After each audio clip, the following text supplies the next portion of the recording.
Well, before we left the kingdom, you know that we had to go out in style. So I'm gonna go ahead and show you some of the hits that we were able to do before we migrated out of Kingdom 51.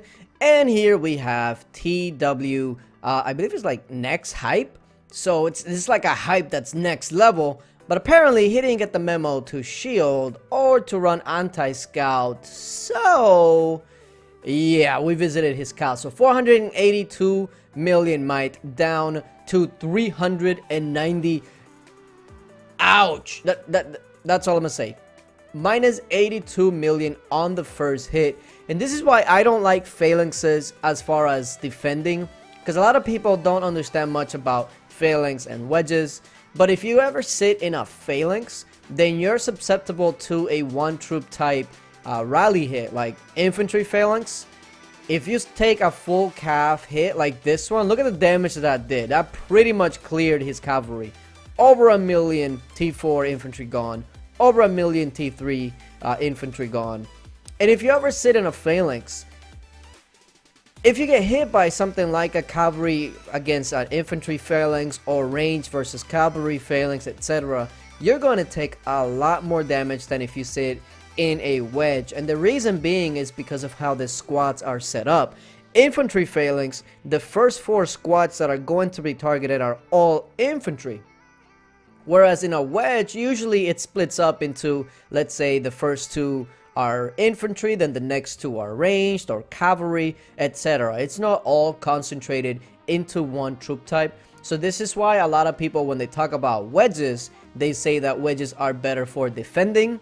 And it's true, because if you get caught like this, I mean, look at this. In one hit, we pretty much cleared out his infantry, which made him so much easier to rally again, which obviously we're going to go ahead and go full ranged. Now, if it was in a wedge formation, we would have taken out some infantry and then some cavalry, but he would still have a little bit of each. So rallying him again wouldn't have been that easy. But alas, he was in a phalanx. And let's take a look and see what we got. 322 and minus 77 once again. 3 million dead. And again, because he was in a phalanx, we easily were able to counter him and pretty much completely wipe out his cavalry, which means that the next one is going to be an all infantry. So essentially, on a phalanx, if the first rally clears out your front line, then the second rally is definitely going to go ahead and clear out your second line, and then the third rally is going to clear out your last line of defense. So you also got to keep that in mind. Now, phalanxes aren't, you know, they're not like the most terrible thing, because if somebody's sending a full range rally at you, then you can definitely put infantry phalanx where everything is going to be infantry that's going to be targeted. So in that way, it's beneficial.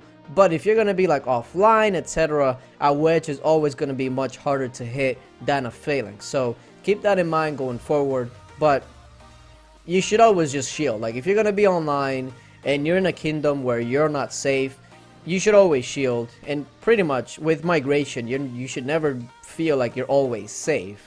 And here we go. Last hit's going to be infantry here.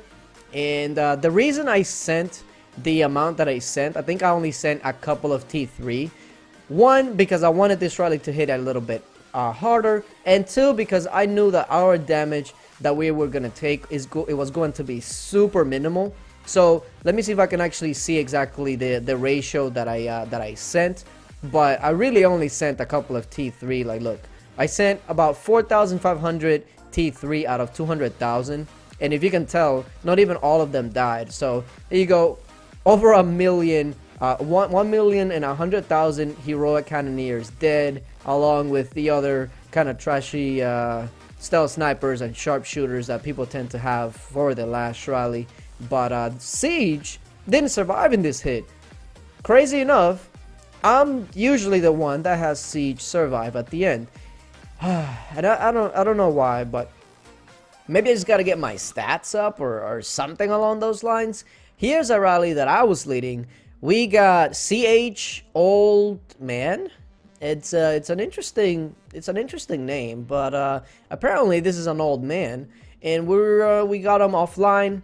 unshielded with no anti-scout, and that usually means that you are going to hit or to get hit really freaking hard. So always, as a rally leader, make sure that you check that the troops are correct, because if you're going to send all cavalry, for instance, and the way that I do it is I layer my troops, so the cavalry is always going to be in the back. So if somebody sends infantry or something like that, they are going to really mess up your morale, and they're going to take huge losses, because the heroes that I'm sending are also all cavalry. So yeah, you always want to make sure to do that.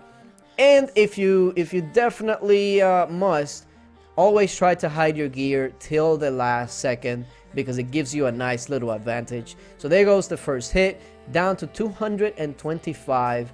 That's about what was it, a 60, let's just say a 64 million might drop, about 2 million dead on that first rally.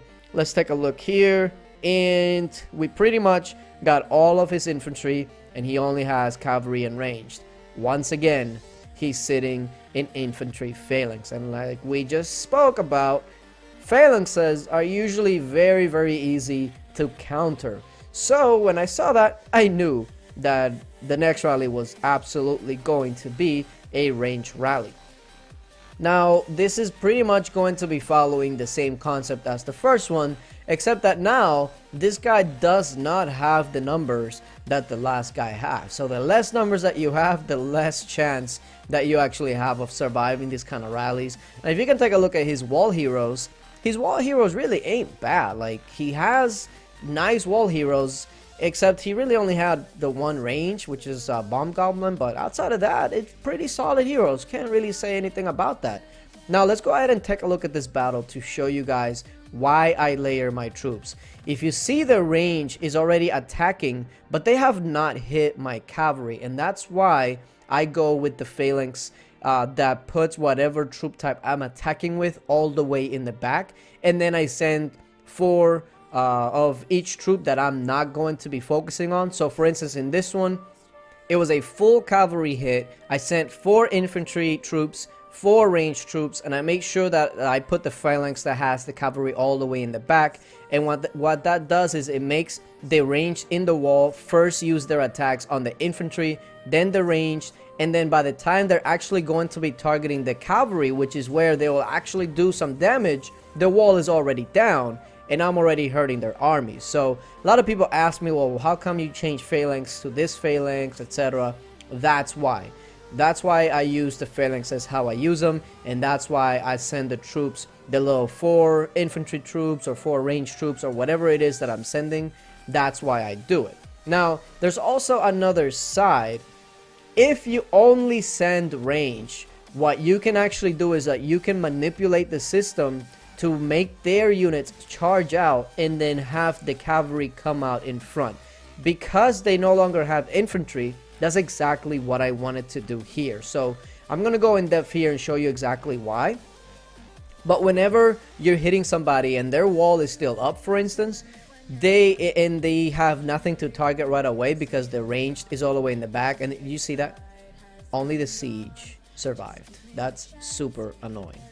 But anyways, we're going to show here the battle in just a second. But when you only have Ancient Drake Riders and Heroic Cannoneers, and you want to make sure that you hit the Ancient Drake Riders first, and you don't have to worry about any sort of infantry, all you have to do is just send range. And look at this, he shields seconds after being 0. Now that is just terrible. Sorry, CH old man, that is just freaking terrible. Ooh, I'd hate to be that guy. But let's take a look at this report or the view of the battle and tell you it's exactly what it is. Okay, so look at the defenders. They're charging out because the range that I sent, they cannot reach them, so they have to charge out. And look what happens.